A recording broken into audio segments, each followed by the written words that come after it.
Bapak, Ibu, dan saudara-saudara peserta forum diskusi kesehatan mental yang berbahagia. Saya ingin mengucapkan salam sehat mental untuk kita semua, ya.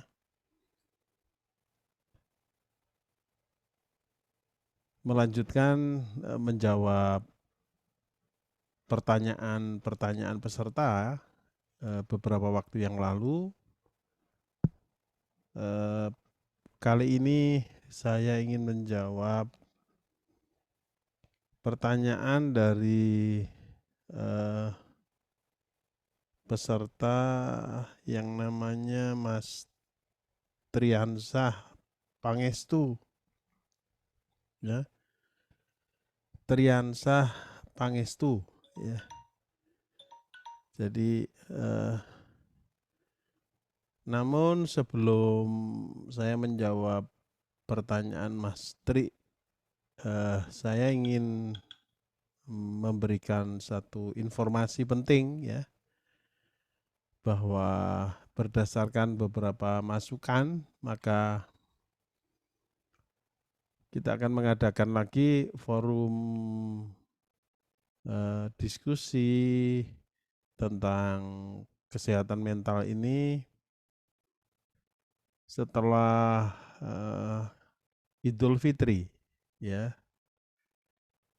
Tepatnya nanti pada hari Rabu, ya, tanggal 18 Mei 2022, jamnya sama, ya, jam 19 WIB sampai selesai. Dan kali ini topik yang akan kita diskusikan adalah mikrokosmos. Jadi pentingnya dunia janin, ya, pada waktu masih di dalam kandungan, ya, terhadap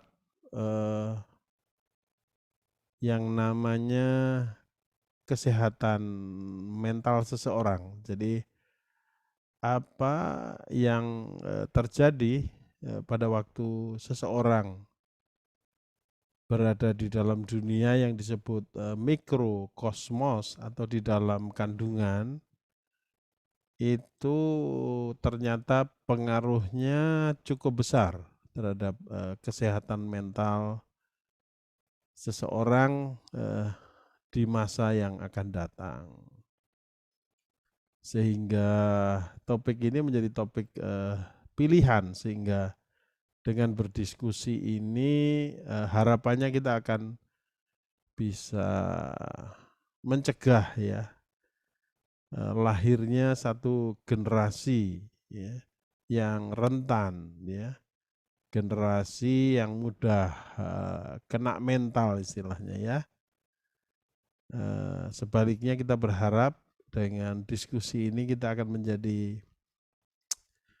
ya, satu komunitas yang menjaga janin yang ada dalam kandungan, entah itu kandungan kita sendiri, kandungan anak kita, kandungan siapapun yang ada di seputar kita, ya. Sehingga janin yang nanti lahir itu menjadi janin yang bertumbuh dan berkembang dalam situasi dan kondisi, ya, situasi dan kondisi yang kondusif, ya.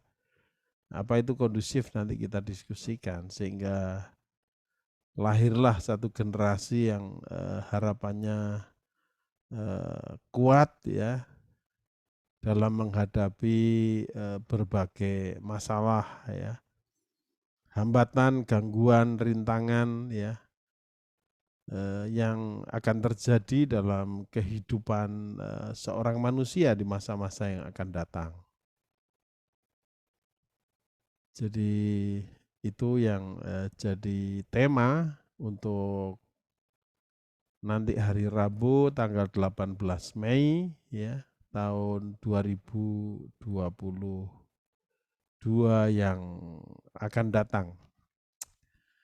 Bagi Bapak Ibu yang berkenan untuk bergabung kembali berdiskusi, siapapun Bapak Ibu ya, baik itu survivor ya, caregiver, profesional yang lain seperti yang lalu, mulai dari tenaga medis ya, psikolog ya, para leader baik formal maupun informal, bahkan ada dokter, ada dosen ya. Silahkan ya kalau mau bergabung, karena ini forum diskusi ya untuk mencari satu solusi bersama ya.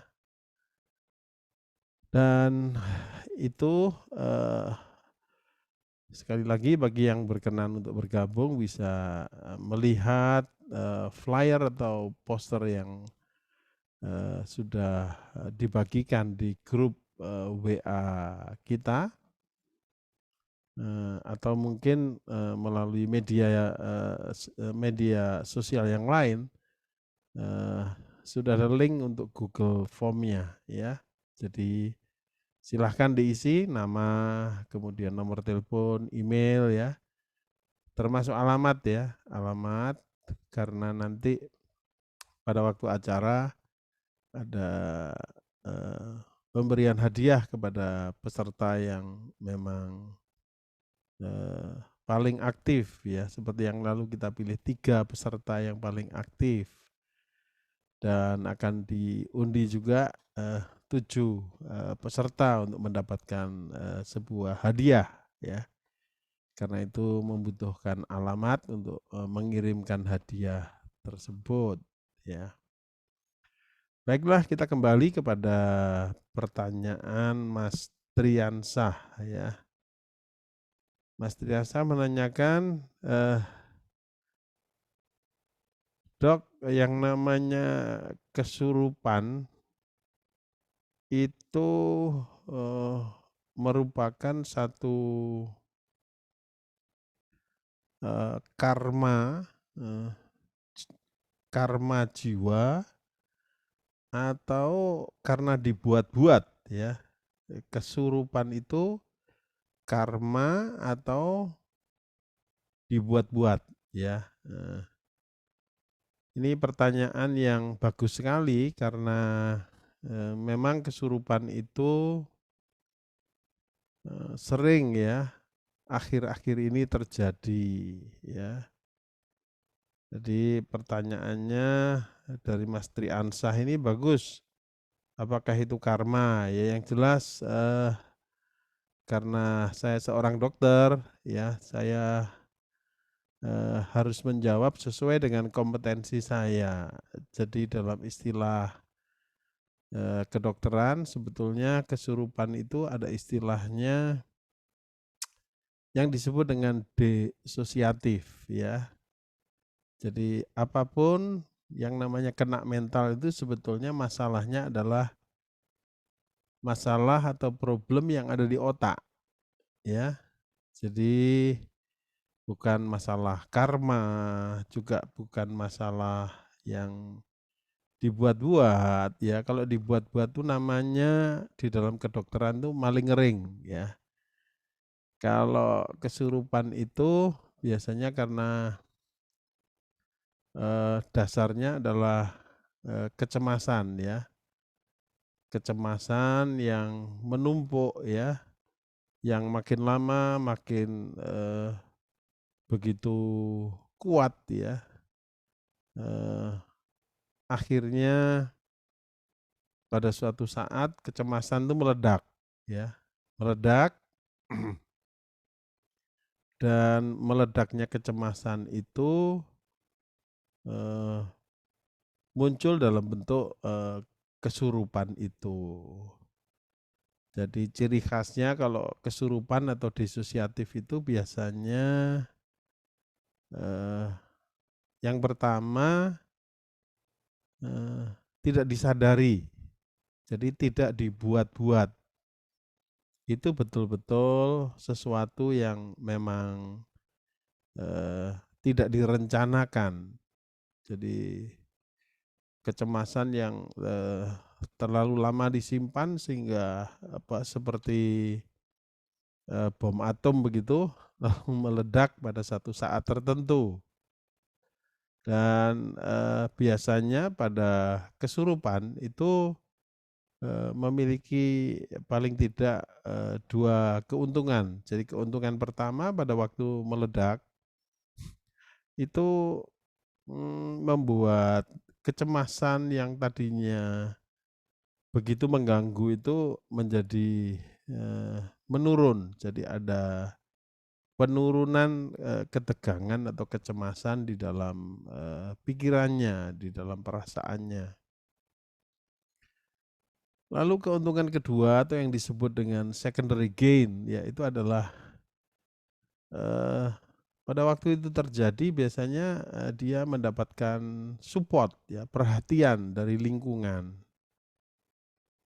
Itu sebabnya seseorang yang mengalami kesurupan atau disosiatif itu biasanya tidak terjadi pada waktu orang itu sendirian.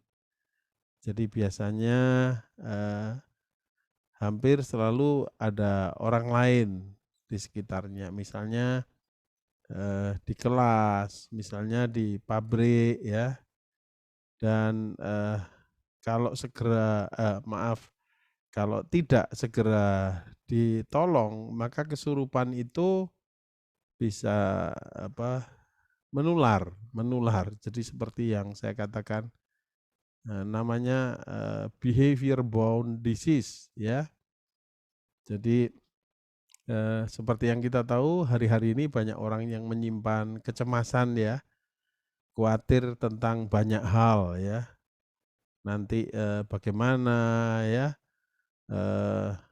ya begitu banyak yang unpredictable, yang nggak bisa diperkirakan ke depan ini apa yang terjadi.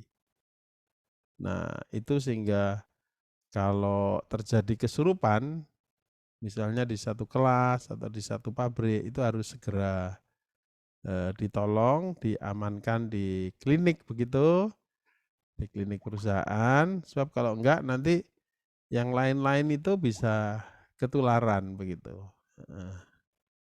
Dan ada obatnya itu, jadi dengan pemberian obat anti cemas, ya, dan kemudian memberikan terapi suportif, ya, psikoterapi, maka mereka yang mengalami kesurupan itu akan segera pulih kembali. Jadi begitu Mas Triansah, kesurupan itu bukan karma, kesurupan itu juga tidak dibuat-buat. Jadi murni kesurupan atau disosiatif itu adalah merupakan gangguan yang memang problemnya adalah problem mental. Dan problem mental itu artinya problem yang ada di dalam otak kita. Jadi murni biologis dan akibat adanya ketidakseimbangan neurotransmitter atau hormon atau vitamin, ya, istilah awamnya begitu, yang ada di otak, maka muncullah satu kecemasan yang karena nggak diselesaikan bertumpuk-tumpuk, bertambah-tambah, sehingga satu saat meledaklah dalam bentuk kesurupan, ya. Mudah-mudahan jawaban ini bisa bermanfaat bukan hanya untuk Mas Triansah, tapi juga untuk saudara-saudara yang lain. Jadi kalau ada kecemasan, kita harus belajar untuk bisa menyelesaikan, ya, jangan disimpan. Terus disimpan dan disimpan, ya. Penyelesaiannya tentu kepada mereka yang memang bisa, ya, diajak dialog, yang bisa dipercaya, atau kepada profesional, ya, bisa psikolog, ya, bisa konselor, bisa dokter, bisa psikiater, sehingga kalau itu segera teratasi maka ledakan dalam bentuk kesurupan itu bisa dihindari. Jadi itu jawaban saya dari sudut pandang medis karena saya seorang tenaga medis.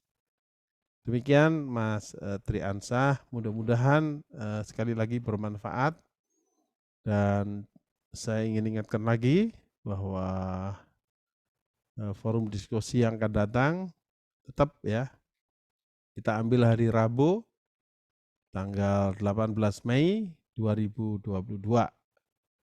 ya, jamnya jam 19 WIB, terbuka untuk umum ya. Jadi siapapun boleh silahkan mengisi Google Form ya, link yang sudah disediakan. Dan mohon maaf karena kapasitas Zoom saya hanya 100, maka 100 peserta pendaftar pertamalah yang bisa mengikuti diskusi tentang kesehatan mental yang topiknya tentang mikrokosmos. Terima kasih atas perhatian Bapak Ibu dan saudara-saudara sekalian. Sekali lagi saya mengucapkan salam sehat jiwa untuk kita semua. Sampai jumpa.